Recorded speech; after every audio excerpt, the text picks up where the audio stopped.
एक कंपनी सिर्फ 1,000 रुपये मंथली इंश्योरेंस का प्रीमियम लेकर के आपको 1 करोड़ रुपए का टर्म इंश्योरेंस प्लान ऑफर कर देती है।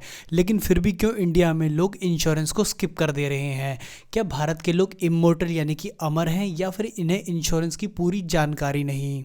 क्यों ये इंश्योरेंस और इंश्योरेंस एजेंट से भाग रहे हैं? आज के इस एपिसोड में हम इसी बारे में बात करेंगे।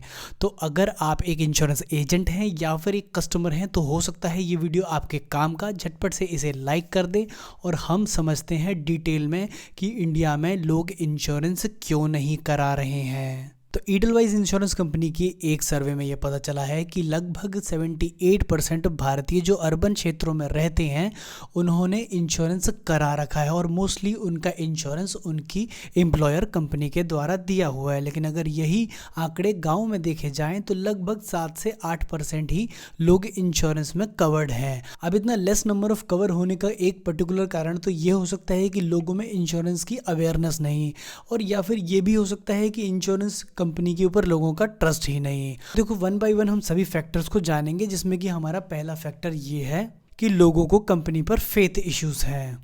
फेथ ऑन इंश्योरेंस कंपनी एक अपने आप में बड़ा मेजर फैक्टर बन के आता है जब आप एक टर्म प्लान ले रहे हो। कोई भी आदमी बड़े ही मुश्किल से ये बिलीव कर पाएगा कि 1,000 रुपये का इंश्योरेंस प्रीमियम लेकर के कोई आपको 1 करोड़ रुपए के लिए कवर दे सकता है आपके जाने के बाद।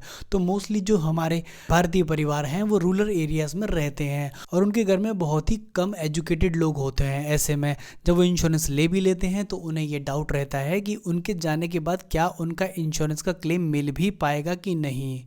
अब दूसरा रीजन है ग्रीड ऑफ इंश्योरेंस एजेंट। तो देखो, इंश्योरेंस एजेंट होता है ना, वो अपना होमवर्क पहला तो खुद से ठीक से करके नहीं आता। मतलब उसके खुद के प्रोडक्ट की उसे पूरी नॉलेज नहीं होती, और उसके बाद जो रही सही उसकी नॉलेज होती है उसमें वो मोस्ट प्रोबेबली कोशिश ये करता है कि वो एक टर्म प्लान ना बेच करके एक इन्वेस्टमेंट प्लान बेचे, जिसमें कि एक मोटा प्रीमियम कस्टमर से चार्ज हो और उसका अच्छा खासा प्रीमियम का कमीशन भी बने। तो ऐसे में क्या होता है कि इंश्योरेंस लेने के बाद कस्टमर उसकी प्रीमियम को पे करने में काफ़ी डिफ़िकल्टी महसूस करता है। अब ये गलती तो इंश्योरेंस एजेंट अपने लेवल पर सुधार सकता है। अगला पॉइंट है लो रिटर्न ऑन इन्वेस्टमेंट। तो देखो, सबसे ज़्यादा जो इंडिया में पॉलिसी बिकती है वो है LIC की, जिसने लगभग 70% मार्केट कवर कर रखा है। लेकिन अगर तुम LIC के रिटर्न्स की बात करो तो एंडाउमेंट प्लान या लाइफ इंश्योरेंस प्लान में जहाँ पर एक अच्छे रिटर्न 10 से 15 साल के बाद मिलने चाहिए वो नहीं मिलते। LIC की तरफ से जो रिटर्न आता है वो 5 से मैक्सिमम 7 या 8% तक का होता है, जिसके लिए कस्टमर एक्चुअली सेटिस्फाई नहीं होता और फिर वो प्राइवेट इंश्योरेंस की तरफ या फिर FDs वगैरह में इन्वेस्ट करना चाहता है। अगला रीज़न है various products available to invest in market. अब देखो, कैपिटल मार्केट के अलावा अगर हम बात करें तो और भी दूसरे बहुत सारे ऑप्शंस करेंटली, जैसे कि बॉन्ड में इन्वेस्टमेंट करना, FDs में इन्वेस्टमेंट करना, corporate FDs, share market, capital market, debentures, ऐसे बहुत सारे प्रोडक्ट्स अवेलेबल हैं जहाँ पर आज की डेट में इन्वेस्टर इन्वेस्ट कर सकता है और अच्छा रिटर्न भी बना सकता है। तो बहुत सारे लोग इंश्योरेंस को इसलिए भी स्किप कर देते हैं कि उन्हें लगता है कि इंश्योरेंस वैसे भी ऑलमोस्ट इन्वेस्टमेंट की तरह ही है, तो क्यों ना हम किसी अच्छे फाइनेंशियल प्रोडक्ट में इन्वेस्ट करके पैसा कमा लें। और ऐसे में सबसे ज़्यादा जो बिकने वाली चीज़ होती है वो होती है म्यूचुअल फंड, जिसने कहीं ना कहीं इंश्योरेंस को बहुत तेज़ी से रिप्लेस भी कर दिया है। अब अगली चीज़ जो सबसे ज़्यादा कस्टमर को सताती है वो होता है डिफ़िकल्ट क्लेम प्रोसीजर। जी हाँ, कि कोई भी कंपनी जो सिर्फ 1,000 रुपये का प्रीमियम ले रही है और 1 करोड़ रुपए का सम एश्योर्ड या रिस्क उठा रही है, वो जब क्लेम देने की बारी आती है ना तो बहुत ज़्यादा डिस्टर्बेंस या नॉइजेंस पैदा करती है। इंश्योरेंस का क्लेम करना इतना मुश्किल हो जाता है कि खुद का मेरा एक्सपीरियंस है कि मुझे एक हेल्थ इंश्योरेंस जिसका कि केवल 15,000 रुपये का क्लेम लेना था, उसे लेने में 6 महीने का समय लग गया, और इसके दौरान इतनी ज़्यादा मशक्क़त मैंने TPA यानी कि थर्ड पार्टी इंश्योरेंस वालों से झेली कि सिर्फ मैं ही उसे जानता हूं। तो ऐसे में 1 करोड़ रुपए का सम एश्योर्ड पाने के लिए समझ सकते हैं कि कस्टमर की फैमिली को कितना ज़्यादा मशक्क़त करना पड़ता है। तो डिफ़िकल्ट क्लेम प्रोसीजर भी एक तरह से मार्केट में या लोगों में असंतोष पैदा करते हैं, जिसकी वजह से भी लोग इंश्योरेंस को स्किप करना चाहते हैं। अब अगला है insurance frauds and fail in providing benefits.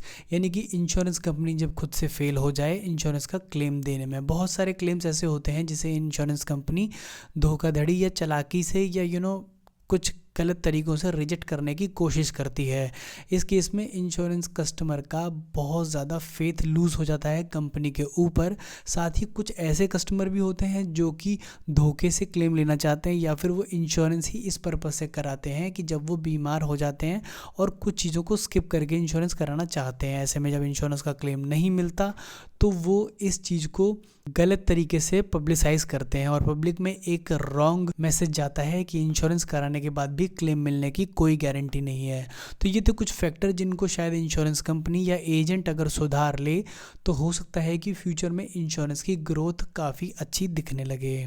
और एक इंश्योरेंस एजेंट को भी इन सभी चीज़ों का ध्यान रखना चाहिए कि जब भी वो किसी इंश्योरेंस कस्टमर को इंश्योरेंस सेल कर रहा है तो उसको सारे टर्म्स एंड कंडीशन क्लियर करे, साथ ही उसे खुद भी सभी टर्म्स एंड कंडीशन का पता होना चाहिए अच्छे से। और साथ ही एक इम्पॉर्टेंट चीज़ कि कभी भी कोई भी इंश्योरेंस एजेंट 100% एफर्ट लगाए क्लेम दिलवाने में अपने कस्टमर को, तभी हो सकते हैं इंश्योरेंस कंपनी, इंश्योरेंस कस्टमर और एजेंट के रिलेशनशिप बेहतर।